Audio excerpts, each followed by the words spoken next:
welcome back, my dear listeners. I wanted to let you know that I got my memory back, so I remember everything that's going on again. So that was apparently a temporary issue. I remember everything again. Most things, at least. Huh. Anyway, I hope you are ready for today's collection of stories. Today we have 7 creepy encounters from Reddit. All of these stories are real people having real people encounters. These are not paranormal encounters necessarily, these are actual people on the street, potentially. I think adding the human element actually makes these stories slightly more terrifying than the paranormal ones, mostly because you can see a person in front of you. You can see what they're capable of, you can see if they're armed, you can see what they're going to do potentially, and that just makes it even more terrifying. I want to say thank you to every one of these Redditors that allowed me to use their stories. I know some of these can be kind of rough on people to tell them to the public, so I really do appreciate you allowing me to narrate these, and I'm hopeful that my listeners enjoy and respect that these people lived through these experiences and that these may have been very terrifying for them. That all said, again, we have 7 creepy encounters from Reddit, and I hope simply that you enjoy. I used to be naively helpful to all sorts of strangers, and often picked up hitchhikers, solos and in groups, and got them where they needed to go. When I was 19, I had moved to Huntington, a college town in West Virginia, and I worked at a popular bar. My shifts would start around 9 p.m. and end around 2 a.m. I didn't know anybody in this town, or state even, and I had been there on my own for only a month or so. On one of these nights, one of the customers had taken an interest in conversing with me while I was working my shift. Me, being a good employee, conversed pleasantly back. He was in his 30s or 40s, buzzed white hair with a group of older guys, all of them tattooed and with leather jackets. Nothing against leather or tattoos, I have and wear both of them, just giving visual detail. He had been there going back and forth between them at their table and me at the bar, pretty much talking to me nonstop for a good couple of hours. Around 1:30 a.m., he mentions he doesn't know where his friends went. I look up, oblivious, and see the whole bar had virtually cleared out. He was right. Not one of his buddies was in sight. He says they must have all gotten drunk and forgot about him, leaving him there. The man was clearly bummed and concerned because, as he tells me, he lives almost an hour away from here and has no way of getting home now. And it's the middle of winter, so it's snowing pretty hard. He spends the next few minutes on the phone, calling different friends that were at the bar with him, but nobody answers.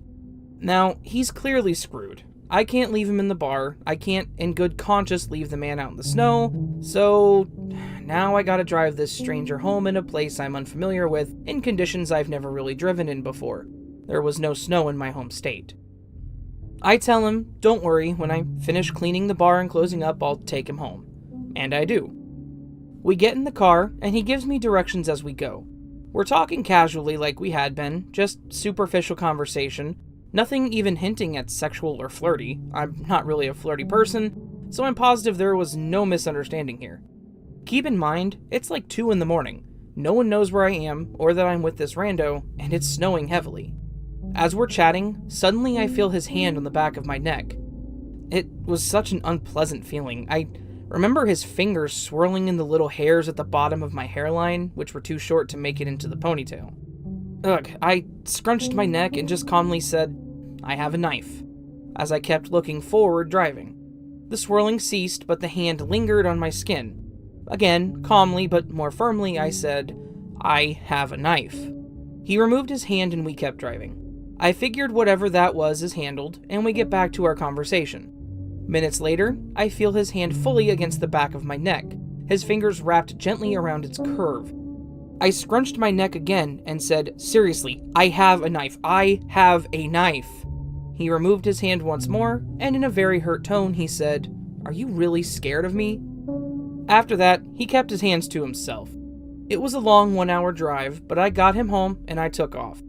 I'm 29 now, and it wasn't until many years later did it occur to me that the whole thing was probably a setup that he and his friends had planned. They probably left him stranded so that the chick he's been talking to all night will have to take him home, opening the door for sex, consensual or maybe even not.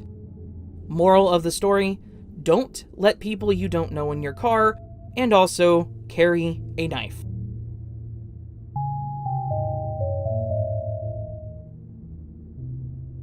I, 23 female, used to work in a supermarket on the deli counter. One Sunday afternoon, I was working and this man, probably in his 30s, comes up to the counter and says to me, "Can you help me find something?" And I responded in my customer service voice, "I'm sorry, I can't leave the counter, but I'm sure one of my colleagues restocking shelves could assist you." And this was semi-true. I was meant to stay on my counter, but obviously I would have been allowed to assist this customer. In all honesty, I just couldn't be bothered, and other employees know the shop floor better than I do because I specifically work on the counters, so it just made sense to me. After saying that, he insists that I help him, and I explain about not knowing the shop floor very well, so might not be the best to help. But alas, he continued to insist that I help him, prompting me to give my colleague a "what do I do" look.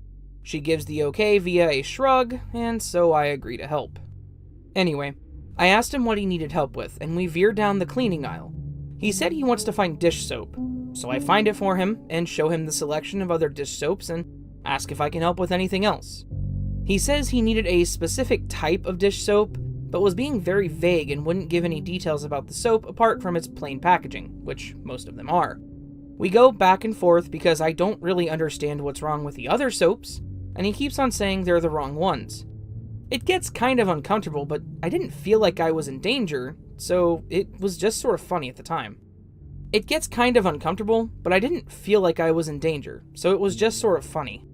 So I show him the hand soaps and ask him if that's closer to what he wanted, and he says that's still not it. There were a few moments where he touched my arm when we were laughing at the awkwardness trying to figure out his soap conundrum, but every time he did it, I just sort of backed away. But he'd continue to do it, and so naturally that's when I started to get creeped out. So I'm confused and I ask him, "What do you use the soap for?" He pauses, looks into my eyes, and nonchalantly says, "For my knives and dildos." Like, bro, what? So I pause in shock and say, "Sorry?" And he then repeats, "For my knives and dildos." So I say something along the lines of, I can't help you any further. I hope you find your soap." I can see him semi-panic, but not in a way like he's concerned about me feeling uncomfortable, more like he's concerned about me leaving and the conversation ending.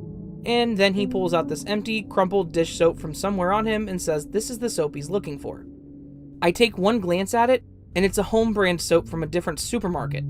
So I just tell him, "Wrong shop," and went back to the counter to tell my colleague.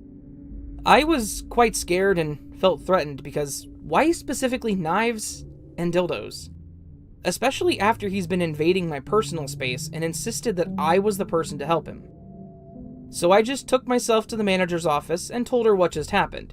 Later on, she told me security didn't see the man in the shop anymore, so he must have left and offered to get someone to walk me back to my car when my shift ended, if I was shaken up by it. Luckily, that was the end of it, and I never saw him again.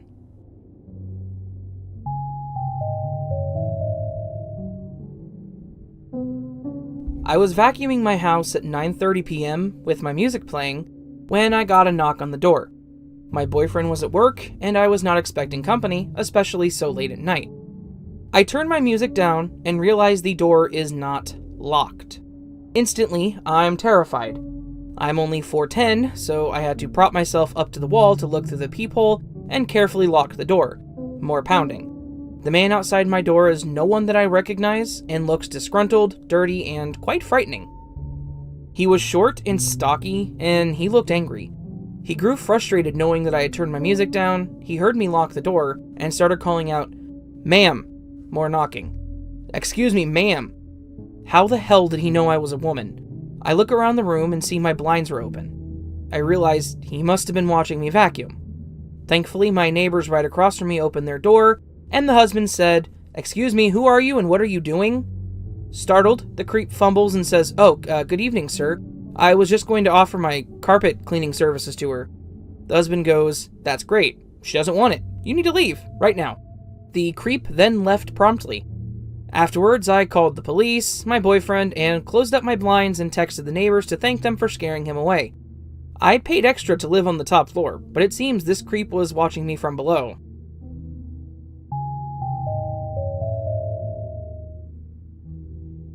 I still get nervous when I think about this.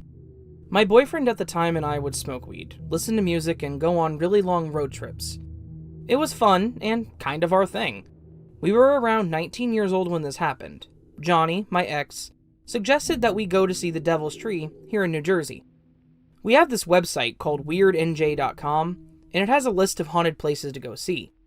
We decided on the Devil's Tree as our nighttime destination. So we got everything we needed and headed out for the hour-and-a-half drive to some random town in the middle of nowhere. The ride there was fun. We were laughing, singing, and smoking, and as we got to the town, we realized it was super desolate. It looked like a farming area. It was super foggy, and about midnight whenever we arrived. We got out the car and examined the eerie tree while reading about the urban legend behind it. The tree was terrifying. The silence was deafening. The tree was huge and had rope hanging on several branches. I started getting nervous because I wasn't familiar with the area and felt uneasy.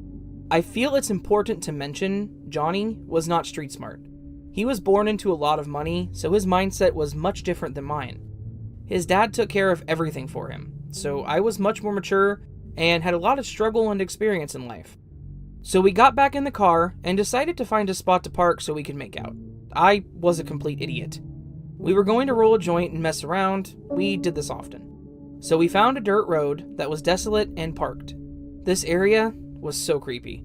I locked all the doors, being the paranoid person I am. As I was rolling the joint, we heard someone attempting to open John's door, followed by aggressive banging on his window. I literally jumped out of my skin. "Put the light on," I screamed to my boyfriend. He did, and cracked his window to see what the guy wanted. This guy was like 6'4" and was dressed in lumberjack attire. "What the hell are you doing here? Get out of the car right now. You thought you guys were gonna do it on my property?"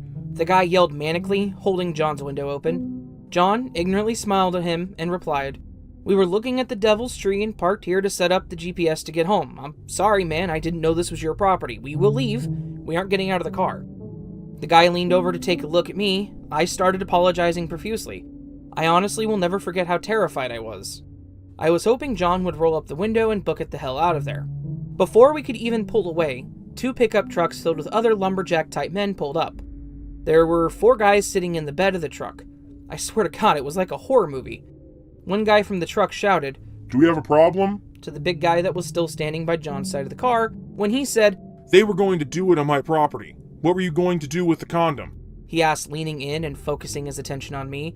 "You realize your boyfriend is digging your grave." I was apologizing and being as polite as possible. I started crying my eyes out. I kept saying, "We weren't going to have sex. We were just going to get out of here." I felt really uncomfortable. I was scared I was going to be raped and killed here. The guy then says, "Why are you on my property? Were you going to go all the way and just leave the condom on my property? I can kill you both and bury you and no one would ever find you. You're so lucky your girlfriend has some sense. Get the hell out of here before I change my mind." I started having a panic attack. "John, let's go," I screamed loudly. John hit the gas, and we started driving fast down the dirt road. It was pitch black, and as I said, we didn't know the area. As we were driving down the road, a lady came out of nowhere. John had his headlights on so we could see her. She had a gun and was trying to block us from leaving. I distinctly remember John saying, "I will run her over if I have to." I was looking for a weapon in his car. He worked for his dad's construction company, so he had tools in the car. I grabbed a hammer from the back seat, and John literally drove toward the lady. She was screaming at us. "You're not leaving," she screamed. She lunged out of the way as we drove as fast as possible right at her. I remember looking back and seeing headlights from the trucks. John took an abrupt turn, ignoring the GPS that was navigating us back home. We got on the highway as fast as we could. We were filled with nervous adrenaline. I said to John, "We almost died. You can't be an ignorant jerk to people like that. You made it worse." John was like, "Screw those guys, we're fine." When John was scared, he would smile and laugh, so I knew he was just as scared as I was. That's why the lumberjack was getting more and more mad, because of John's attitude in response. We drove back scared and relieved to be away from them. That guy made me feel so uncomfortable, asking weird sexual questions and looking at me like he wanted to eat me. Must have been a family that lived on that property, because the trucks pulled up so fast. We never went near that area again. We stopped going to weird New Jersey places, and I still get chills thinking about it.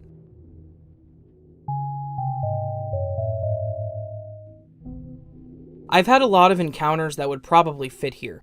Psychosis patients saying and doing eerie stuff, some sociopaths with weird humor, and just plain strange people.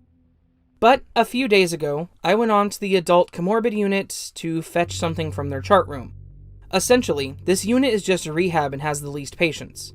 As I exited the chart room and made my way back to the double doors to exit the unit, a tall man with shaggy hair fell in step with me, his arms crossed behind my back, and kind of bent down, possibly so I could hear him. I'm only 5'2", and standing straight up I think I would have only come up to his chest, and he spoke quietly in a deep voice. I've been doing this for several years, and it's not abnormal for men on that unit to be predatory to the female staff. So I just kept walking, and didn't make eye contact, while also making it a point to make him not feel rejected, ignored, or uncomfortable. This is the conversation that took place. Maybe it was the way his voice sounded that made it so unnerving to me, or maybe it really was as weird as it felt. How long have you worked here? In a few years now. Do you enjoy what you're doing? Yes, of course. I wouldn't still be here if I didn't, and I always wanted to work in mental health. Do you think you're helping people?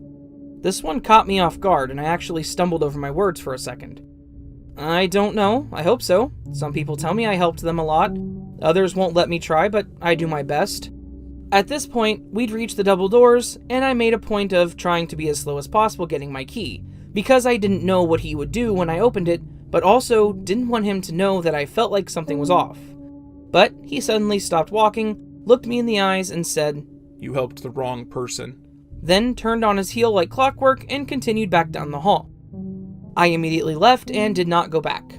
He was gone when I came back to work the next day, and nobody seemed to know who I was even talking about.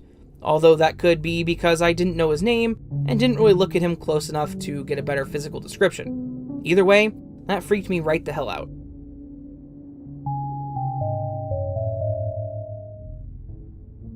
Four years ago, I was a 22-year-old female in Denmark living in a small apartment with my own entrance, that is, no stairways.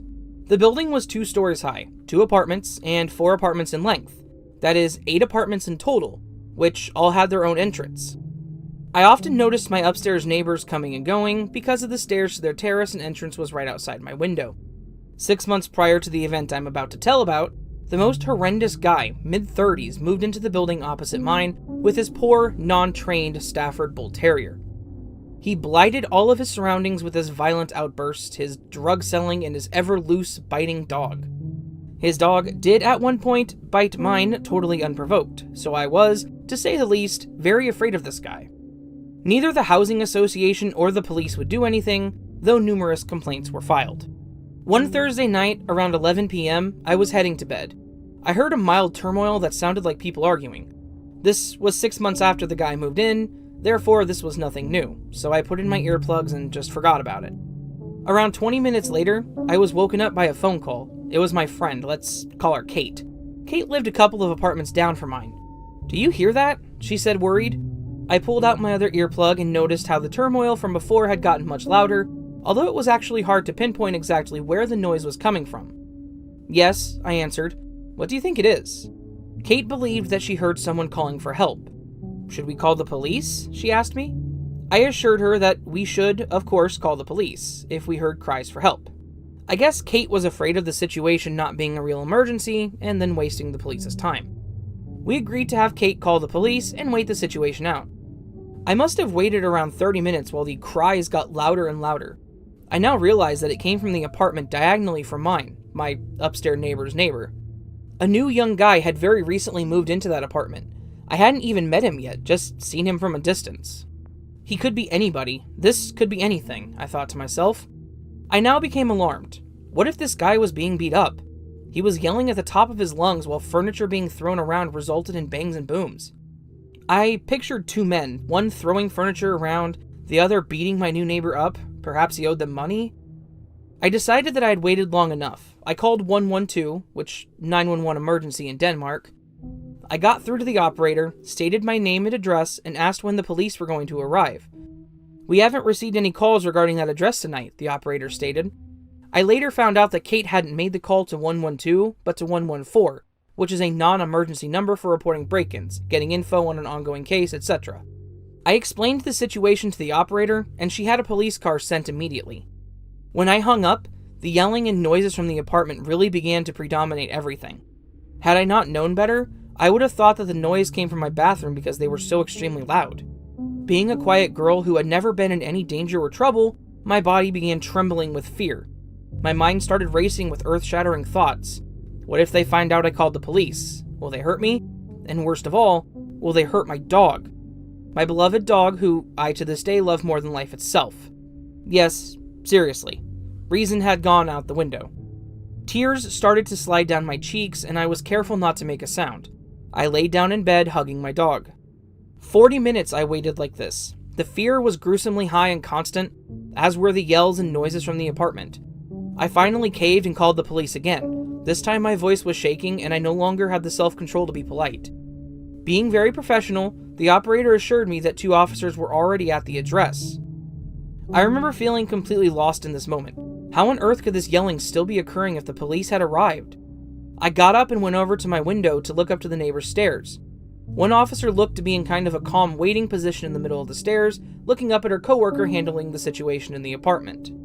Both confused and relieved, I realized the situation couldn't be near as dangerous as I had imagined, though I was still way too shook up to sleep, so I discreetly watched the situation unfold. A short time after, an ambulance arrived as well. The paramedics went in to retrieve a young guy, the resident. It took 2 paramedics to escort this guy down the stairs. He was still yelling uncontrollably, kicking and waving his arms all over. I later found out what had been beating him up for so long. Lysergic acid diethylamide, LSD for short. A few moments later, his friends around the same age, calmly and unaffected, followed the police officer down the stairs as well. They all drove off, and suddenly, there was a silence. Emotionally exhausted and relieved, I fell asleep shortly thereafter. The next day, the guy's mother came by to thank me for reacting in time. Even though I was never in any real danger, I only realized this after the ordeal. The fear, and therefore the trauma, was very real. For months, I would freeze at the slightest unexpected sound and got so afraid of walking my dog after dark that I obtained pepper spray for protection, which is illegal to carry in Denmark. I guess drug use can affect more people than you realize, and take it from someone who has witnessed an LSD trip gone wrong, drugs are really not cool. At all.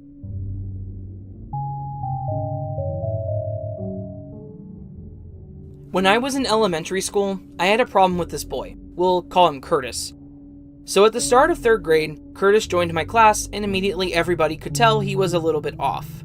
He would have meltdowns in class and throw things across the room, even biting others and threatening to kill our teacher. Even though Curtis was a little more than scary, I felt bad and would try to help him through his freakouts. I would talk to him and invite him to play during recess. This was the beginning of a huge mistake. After this, Curtis began to stalk me. I know it's funny to say a kid is stalking another kid, but that's exactly what it was. He would follow me home and show up at my family members' houses asking for me. He would write long stories about me and him having sex. He would pass them around the school, making sure everybody saw. The stories were extremely graphic. The school even had to get involved and advised him that if he didn't stop, they would need to contact his parents and the police. He didn't stop. And the school did not keep their word. He would chase me down and pin me to the ground and kiss me, lick my face, grope me, etc. He would tell me he loves me and that I'm going to have his babies. As we got older, he would bring a camera to school and take pictures of me. I would plead with him to stop and would tell teachers what he was doing. They would confiscate his camera, but always gave it back at the end of the day. He would even tell me that he printed the pictures out and touches himself to them, making sure to emphasize that he loved to end on my face. This lasted all the way until my very last year of middle school. I decided to go to a different school to get away from him. I had also moved and made great lengths to make sure he never found out where. I asked my family to take alternate ways home so he wouldn't see our car. I dropped off the face of the earth, essentially. Years go by, and I saw an old friend from middle school, and we started to catch up. Out of curiosity, I asked about Curtis, and I regret asking, more than anything. She looked shocked and was like, "You didn't hear? He kidnapped a 15-year-old and fled the state. Her parents are looking for her and he's wanted." Curtis would be about 19 to 20 at this time. I checked into the story when I got home, and sure enough, it was true. All during high school, he would find my social media accounts and attempt to contact me, but I blocked him every time. I can't help but think if I hadn't moved schools and changed my whole life around, could that have been me? Locked away in some van somewhere with Curtis? I got lucky. While I'm in intensive therapy for all things Curtis did to me, at least I'm not locked away, never to be seen again.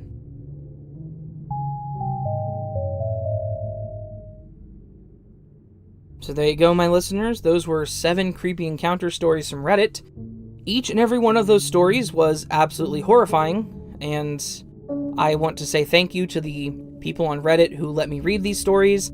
I know a lot of these are probably traumatizing, and as much as I do read these stories for a sort of entertainment, they can also serve a purpose as a warning to be careful everywhere you are, and that these kinds of things can happen to the everyday person. So that all said, everybody out there that's listening, do be careful, do be aware of your surroundings, and just stay safe as it is, okay? So if you did enjoy this video, please do hit the like button, letting me know that you enjoyed it. Also, if you enjoy my narrations, please do consider subscribing. We did recently hit 200, so yay, that's actually really awesome. I'm beyond happy for that, trust me. And if you would, please leave me a comment. I would love to hear from you. I love to interact with everybody as they comment on my videos. I typically respond to everyone. I think I have responded to everyone. I keep a pretty good record of that, so just leave me a comment and let me know how you're doing, and let me know if you've had any situations similar to this that you'd like to tell me about. That all said, I hope you have a fantastic day, and until next time, sleep well. Hey friends, just me. I wanted to get in here real quick and make a quick announcement. Starting immediately after this video, my channel will go into a new schedule. That new schedule will shift from the current Thursday, Saturday, Monday uploads to a collection video on Wednesday and Fridays, and then I will also be sprinkling in fiction horror stories throughout the week. Basically, what I'm going to do is 3 guaranteed videos a week, 2 of them being collections, 1 being a horror fiction, and then I'm also going to start doing horror fiction just randomly throughout the week as well. Basically, I'm going to stick to the minimum of 3 videos, 2 of them being collections, so that hasn't changed, but the set days will be Wednesday and Friday, and then the horror story will be in there kind of wherever it goes.